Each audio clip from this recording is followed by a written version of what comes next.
menyampaikan materi tentang filosofi pendidikan di masa depan. Pembahasan yang pertama, filsafat pendidikan. Filsafat pendidikan menurut John Dewey adalah teori umum dari pendidikan yang merupakan landasan dari pemikiran mengenai pendidikan. Langsung ke materi, bagaimana filsafat pendidikan di masa depan, yaitu ada 4 penjelasan dari saya. Yang pertama, postmodernisasi, yang kedua, virtualisasi pendidikan, yang ketiga, deskonstruksi pendidikan, yang keempat, evolusi filsafat pendidikan di masa depan. Yang pertama, postmodernisasi, yang berasal kata post berarti setelah, sedangkan modern artinya setelah.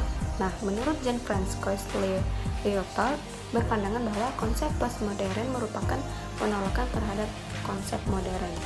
Yang kedua, virtualisasi pendidikan. Pendidikan mengalami perubahan realitas, yaitu dari pendidikan yang bersifat relatif empiris menuju ke pendidikan yang bersifat virtual. Contohnya, saat ini orang tidak perlu ke toko buku untuk membeli buku karena di dalam internet sudah disediakan berbagai banyak pilihan buku. Jadi tidak membuat orang-orang untuk bersusah payah untuk pergi ke toko buku, atau seperti orang yang mageran, jadi bisa dilihat dari internet sendiri buku apa yang diinginkan. Yang ketiga ada dekonstruksi pendidikan, merupakan bentuk dari konstruksi yang berarti bangunan dan diberi imbuhan yang berarti merusak. Jadi postmodern memiliki banyak kelemahan sehingga perlu dibongkar dan ditata ulang. Yang keempat ada evolusi filsafat pendidikan masa depan. Di masa filsafat pendidikan akan ditandai dengan adanya perubahan tatanan konsep-konsep filsafat pendidikan itu sendiri. Contohnya, ketika filsafat dikatakan telah mati, maka secara otomatis akan melahirkan filsafat yang baru. Karena gagasan matinya filsafat adalah bagian dari konsep filsafat itu sendiri. Nah, pembahasan yang selanjutnya, mengapa filsafat pendidikan berubah di masa depan? Jadi, filsafat itu sangat fleksibel terhadap perubahan dan bersifat terbuka. Hal tersebut terjadi karena sudah menjadi naluri manusia untuk selalu menginginkan perubahan-perubahan dalam hidupnya. Sebagai contoh, ketika zaman Yunani kan ada banyak filsuf-filsuf yang bermunculan. Kita ambil dari contoh Plato dan Aristoteles. Nah, Plato itu adalah filsuf yang menganut paham idealisme, sedangkan Aristoteles itu yang mana adalah anak didik dari Plato.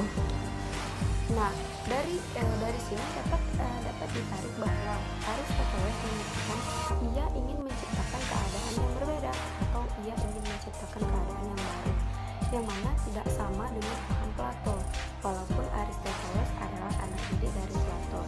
Begitu juga sama halnya dengan filsafat pendidikan yang akan selalu berubah sesuai dengan perkembangan zaman.